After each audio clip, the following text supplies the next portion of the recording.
So y'all didn't know Betty Boop was black, or should I give you your black card back? If not, let me remind you. The story starts in Chicago. Little Esther Jones singing, dancing, the crowd goes.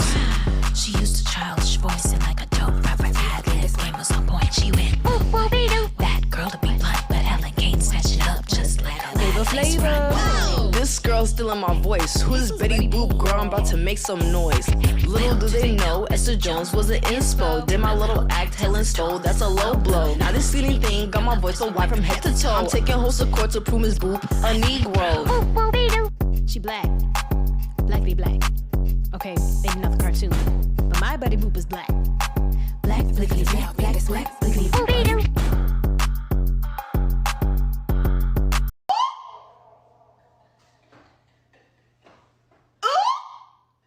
And here we have a chair, preserved from the year 1800, belonging to one of our founding fathers.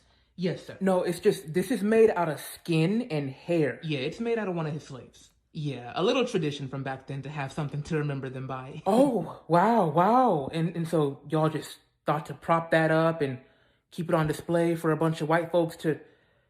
Okay. And if you walk over here, you'll see the original portrait painting of Thomas Jefferson and his wife taken at their wedding. Aw, that's romantic.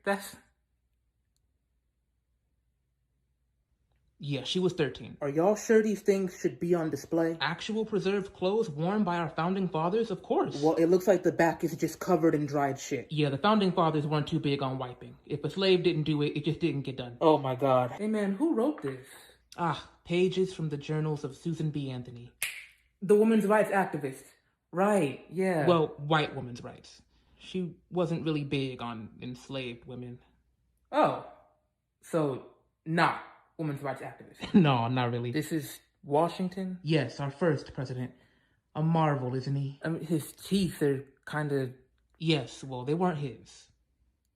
They were slave teeth. Yeah, no, I'm noticing there's a theme around here. I'm noticing. I actually do cuss a little. Do you? Also, yeah. What's your favorite curse word? Probably. You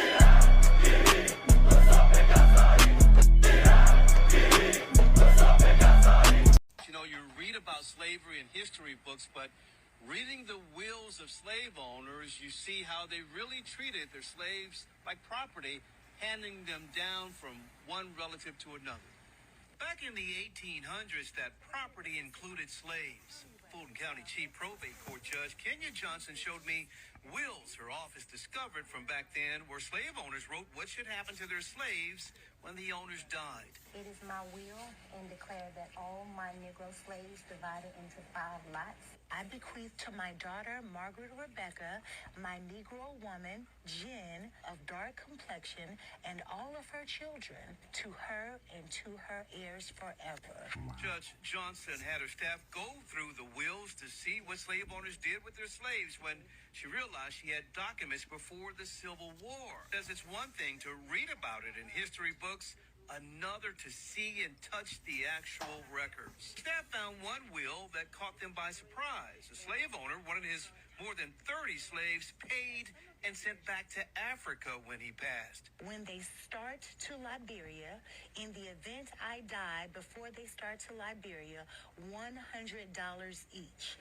It's fascinating to me that the average Black American cannot tell you where they descend from. But there are whole libraries across this country that have the wills of slave owners. But if we bring up reparations... Yes, we wanted Black Harry Potter. And before some of y'all get up on your high horse, simmer down, bucko. A lot of us are fully aware of the magical Negro trope. We still wanted Black wizards doing Black wizard things. And from the first teaser with the magic, I'm not blaming anyone for thinking that that was the direction that this movie was going to go, even if they did play with the trope. Now that the trailer has been released today and we know that that's not the direction that they're going at all. Again, we understand the trope and we know what satire is. Thank you. I don't think anybody expected rom-com. We were here, then we were here, and then that just kind of slid on in. I will not make a Slytherin joke. I'm gonna hold off because I don't have any opinions about this movie yet. No positive ones. I will say that maybe the impact of making a satire of this particular trope is lost with some of the casting choices. I will see this movie when it gets released next March, but the more I learn about this film, kind of the less excited I am. But I do have predictions for the twist at the end based on the trailer. Ahem. they discover that the magic was inside of them all along. Them could either be the white people or the magical Negroes that will lose their powers if the white people are not happy. Or the two male leads fall for each other, and since he is not breaking any magical Negro society rules, no one's magic is lost.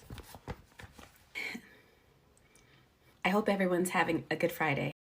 Well, you don't know me, but I know you.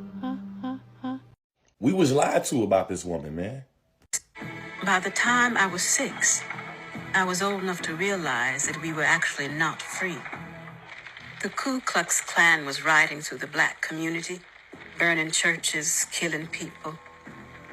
I later learned that it was because African American soldiers were returning from World War I and acting as if they deserved equal rights because they had served their country. At one point, the violence was so bad that my grandfather kept his gun close by at all times. My grandfather was going to defend his home, whatever happened. I wanted to see him shoot that gun. That was the story of Rosa Parks, man. And when you think about the ways in which we've been indoctrinated to understand the legacy of Rosa Parks, and you hear her tell her own story and people around her tell her story, it becomes obvious that we've been hoodwinked and bamboozled.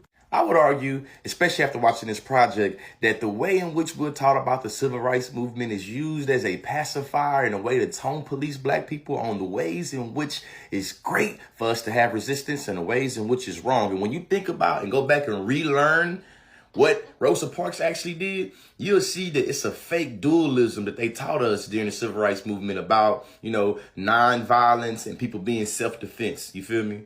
For instance, Rosa Parks not only was with the self-defense, you feel me, and grew up rebellious, saying that she'd rather be lynched than, be mistreated by the Ku Klux Klan. The beginning of this film right here, the beginning of this video as well, it shows you a lot of the parallels that she has with Malcolm X. And we see that the way you brought up and the way that you brought up and having to resist and navigate systems of white supremacy, it usually dictates, you feel me, the way you believe you're supposed to resist.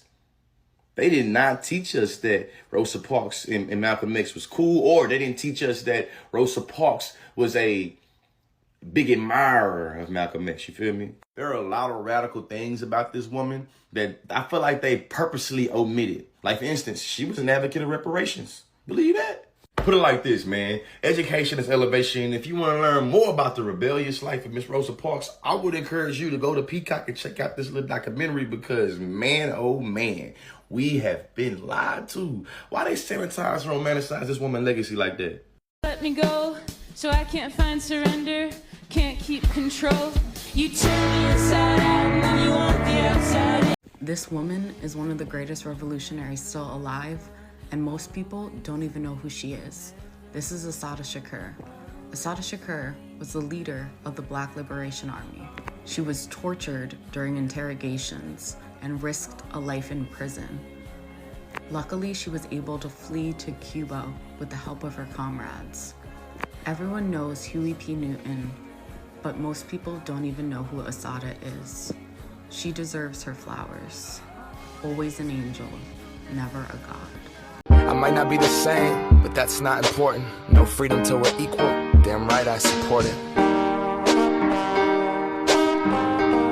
So a group of teenagers filmed themselves breaking into an unused Howard University building and meddling with Black history artifacts from as far back as 1747. But perhaps unexpectedly, their actions have opened up a larger conversation on who's actually to blame. Specifically, many are saying that the irresponsible teenagers have accidentally exposed the neglect of Black history by those responsible for the facility. The historic DC building was built in 1931 for the Roman Catholic Holy Name College and was later purchased by Howard University to be used for the Divinity School from 1987 to 2015. It was closed down for redevelopment by the former Howard University president, but plans to renovate were put on the back burner as there was controversy over how the facility and lands would be used and how the renovations would be funded. And in the meantime, the various items of historical value have been exposed to numerous intruders, not just these teenagers. There's actually a full-length YouTube video by The Proper People, an account with almost 1.5 million subscribers, going through the building last November. The only difference between them and these teenagers seems to be that no one put two and two together and realized that it was a Howard University building at the time.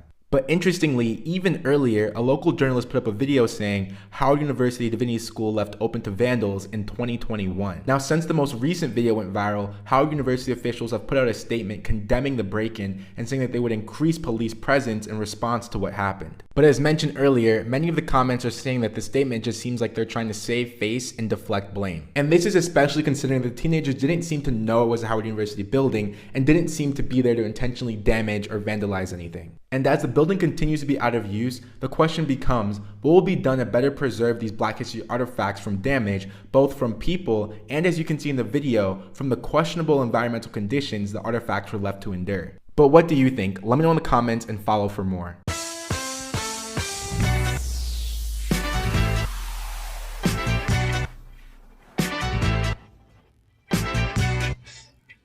Stitch this video with a Black history fact that not a lot of people. There would be no without Big Mama Thornton. Born on December 11th, 1926, Sagittarius gang, Big Mama Thornton is the fat, Black, queer mother of rock and roll. At its core, rock and roll has always been about self-expression and rebellion, and no one encompasses that more than an openly queer, cross-dressing woman with powerhouse vocals in the 1950s. History has tried to shrink her influence by allowing covers by Elvis and Janis Joplin to garner much greater acclaim. And the recent Elvis movie literally shrunk her, someone who was towering at 300 pounds at the height of her career, by casting someone much shorter and much smaller. Although she still gave an amazing performance, how much more powerful would it have been to see an actor who mirrored a woman of her stature assert their right to take up space on the big screen? In past and in present, Big Mama Thornton has been an intimidating and unapologetic force that the world still doesn't seem fully ready to embrace. But if she waited for the world to be ready for her, we wouldn't have the music, nor would we have had the other badass queer musicians that have evolved from her legacy. Go to them.us and read Big Mama Thornton Gave Me Permission to Exist by legendary Black lesbian poet Pamela Sneed to learn more about her impact. For Black gay women, it was harder to get in as a group to some of the bars that were open. If it was more than two of you and you were Black, they wouldn't let you in, you know. So you had to break up and go in twos. That's the way it was back then. Yep, that was the 70s. Can someone explain to me what the beauty standard was in the 1930s amongst Black women? Because I was recently reading about Ivy Anderson. She was the lead singer of Duke Ellington's band for over a decade, and she's most known for If It Ain't Got That Swing. She had a really strong personality, and she wasn't afraid to hold back and say what she wanted creatively. But my thing in particular is that one of her bandmates, his name was Rex Stewart, he basically said our Ivy wasn't a classic beauty, but it was her personality that like sparkled through. And I'm looking at a photo of her. I'm looking at her photo and I'm like, is this not a classic beauty? I guess to us now, but I guess back then the beauty standard was like paper bag black, like lighter skin shade, like looser hair texture, but she's literally beautiful. And what makes her really unique is that amongst jazz singers, she didn't really have that sad story, but she really had the voice too. That's Black history. Y'all know about Jesse Owens? He grew up a weak child in the South, but Jesse became an Olympic gold medalist. That's right. In 1936, our homeboy attended the Berlin Olympics. And guess who was the host? For Nazis at the time, the Olympics were a way to showcase Aryan superiority. That's right. But Jesse won 4 Olympic gold medals. 4! And broke Olympic records. Jesse's contributions paved the way for athletes we see today. Get out my shot. Oh, sorry. So applause for Jesse. And remember, Black history is your history. Y'all hear me? I could never give you a 10. Because I don't like you. So I always gotta keep something negative in reference to you. So I can never give you you can never get that 10, okay? You can never get that 10. But I'll give you about an 8.5. A major element of slavery that still impacts Black Americans? Sugar. Refined sugar used to be a luxury around the world because it was so labor-intensive to make. That is, until people started enslaving Africans. In the 1700s, sugar was a major industry, first in New York and then in New Orleans, where it quickly became the most profitable industry in Louisiana. Thousands of enslaved people, men, women, and children, were producing 1/4 of the entire world's sugar supply. Louisiana became the second richest state in America by subjecting black people to sugar slavery, an industry with increased risk of diseases, illness, injury, and an overall lower life expectancy. The profitability of sugar also fueled the reverse Underground Railroad. More than 1,500 freed black people were kidnapped and sold back into slavery just to New Orleans alone every year, in large part to keep the sugar industry going. Today, the impact of sugar's commerciality through slavery continues to disproportionately harm black Americans as we live with higher rates of diabetes, cancer, and obesity, all directly linked to sugar. Black icons you didn't know were disabled. I am just an icon living. I am just an icon living. Icon living. I am just an icon living. I am just an icon. I am not a Mayan, I'm a menace. It's wild, you can lie like a professor. I don't got the time to put you on a stretcher.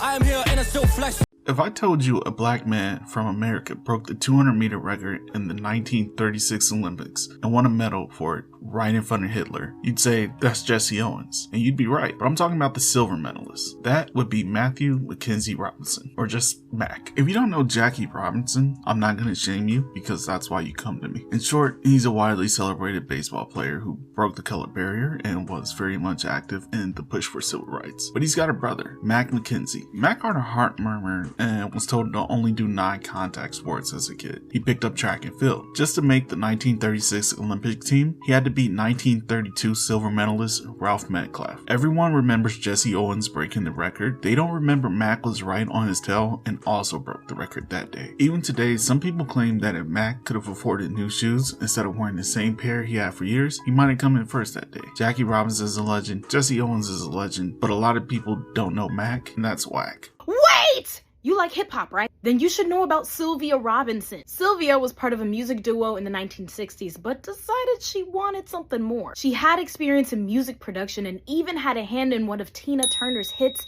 It's Gonna Work Out Fine. So one night, Sylvia went to the club and saw the rap group Sugar Hill Gang rapping to a crowd. Is this slam poetry night or something? She heard the potential and brought them into the studio to record the song Rapper's Delight in one take. By releasing it on Sugar Hill Records, Sylvia Robinson became the first black woman to own and run a record label. No biggie. Sylvia was key in setting up the path for other black-owned hip-hop focused record labels like, I don't know, Def Jam Records. So next time you hear a hip-hop song, give your flowers to Sylvia Robinson. What if I told you that an enslaved black woman in Massachusetts sued for her freedom and won?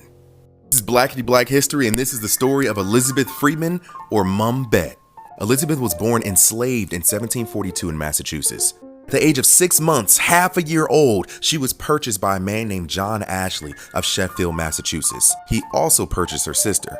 She served this man until she was 40 years old. One day there was an altercation between Elizabeth's sister and the mistress. The mistress tried to hit the sister with a shovel. Elizabeth intervened and was struck on the arm, and it left a scar that would stay with her for life. She left the house angry with the intentions to never return and met an abolitionist lawyer named Theodore Sedgwick. Elizabeth had familiarized herself with the Bill of Rights and said if everybody was born free and equal, then that's me too. Elizabeth, along with another enslaved black man named Brom, would have their case argued in front of a county court, and they would win under the Massachusetts Constitution of 1780. Let me know if y'all want a podcast episode on Elizabeth. Through the fire, to the limit, to the wall, for a chance to be with you, I gladly risk it all.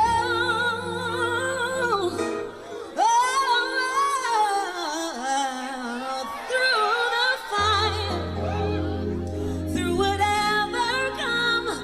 Oh God, here we go.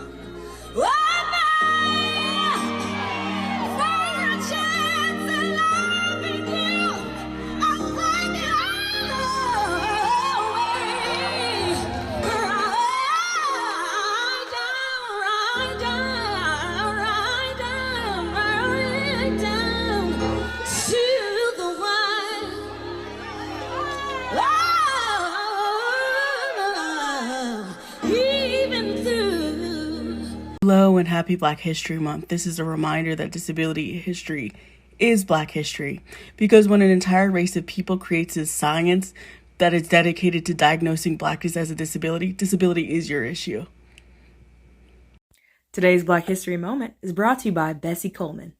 The 12th child of 13, Bessie Coleman grew up in poverty, picking cotton in Texas. She later moved to Chicago to live with an older brother. It was in Chicago where she became enthralled with aviation and decided to become a pilot. However, in the early 1920s, African American women had no chance of being accepted by an aviation school. When Coleman discovered that she might possibly gain admittance in France, she studied the language, applied, and was accepted by a school south of Paris. Coleman returned to the U.S. in 1921 as the first African American woman pilot licensed by the prestigious Fédération Aéronautique Internationale. Sorry, I don't speak French. She quickly earned the title Brave Bessie, touring the country as a barnstorming pilot, wowing the crowds with daring feats and showmanship. Her dream of establishing a flying school for African Americans tragically ended when Coleman was killed in an aviation accident in 1926. But her pioneering achievements opened the door for many women and African Americans who followed. Thurgood Marshall was an excellent role model. Thurgood, you mean? Thorogood? Thurgood. Thorogood. Thurgood. Thorogood. Did you know the answer to this one? The esteemed Thurgood Marshall, the first African-American Supreme Court Justice, was born with the name Thorogood, not Thurgood. Wishing to end the issues related to his name, he legally shortened it to Thurgood at just 6 years old. Though his name was short, his legacy was long and even earned him the nickname Mr. Civil Rights. On January 31st, 1968, Franklin Armstrong was introduced to the popular comic strip Peanuts by Charles Schulz. As the first black character for the series, Franklin was initially met with adversity when Schulz submitted the comic that introduced him. But when the paper refused to run the comic, Schulz doubled down and told the paper that if they didn't run the comic with the inclusion of Franklin, he would quit and cease creating Peanuts altogether. It was 1968, and they said, the strips you just submitted with the little black boy, Franklin, we're not running those. Schulz said, I will quit before I allow you to segregate out a character from Peanuts. This year, at Knott's Berry Farm's annual Peanut celebration, guests can not only meet Franklin, but learn all about his creation in the Franklin exhibit at Town Hall. Displayed in the exhibit are the early comic strips of Franklin's introduction, as well as letters to and from Schulz in correspondence with the paper and with Harriet Glickman, a fan of the comic strip who first began writing to Schulz, urging and ultimately convincing him to create a black character. The Peanut celebration at Knott's Berry Farm and the Franklin exhibit are available to guests now through February 25th. Happy Black History Month! Jazz hands. This is Haben Girma, a disability rights advocate and also the first deaf-blind person to graduate from Harvard Law School. Neat.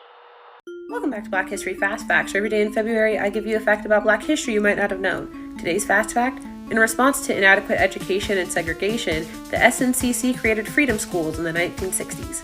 Despite the Brown v. Board of Education ruling that desegregated schools, actually integrating them was a slow process that was met with a lot of resistance. Many counties continue with the separate but unequal idea of segregating schools, leaving black schools poorly funded. Due to these setbacks, the Student Nonviolent Coordinating Committee started Freedom Schools, a temporary but free alternative to the underfunded public schools. Started during the Freedom Summer of 1964, Freedom Schools began in Mississippi, but then spread across the country. Taught largely by volunteers, the 6-week program covered anything from an anti-racist teaching of literature and history to math and civics, where black students were able to get registered to vote if they were eligible. By the end of their official run, there had been almost 400 freedom schools established, serving up to 2,500 people ranging from pre-K to adulthood. And that's your Black History Fast Fact.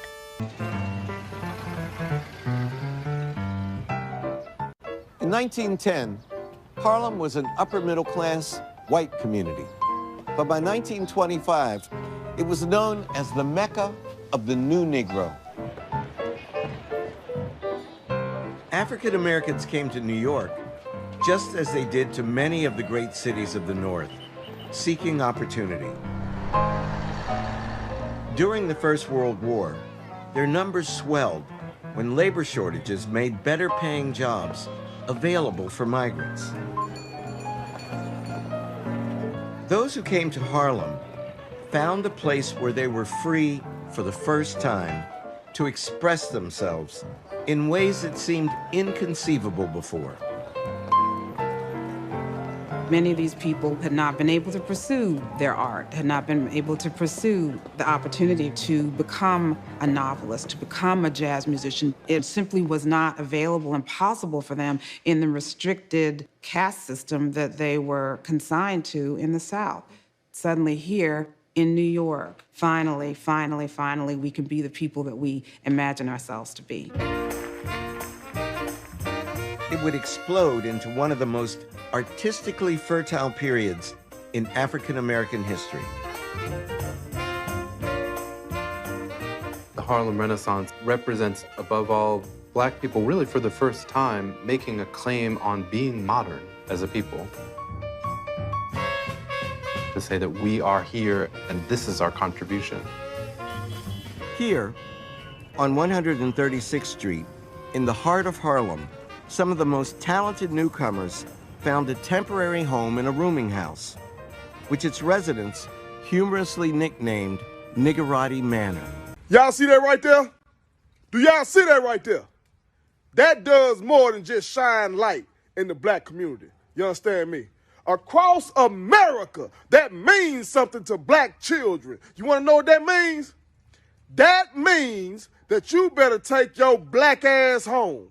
That's what that street light means, okay? You better take your Black ass home, you understand? And if your parents real gangster, that street light means your Black ass should already be at the house. Happy Black History Month.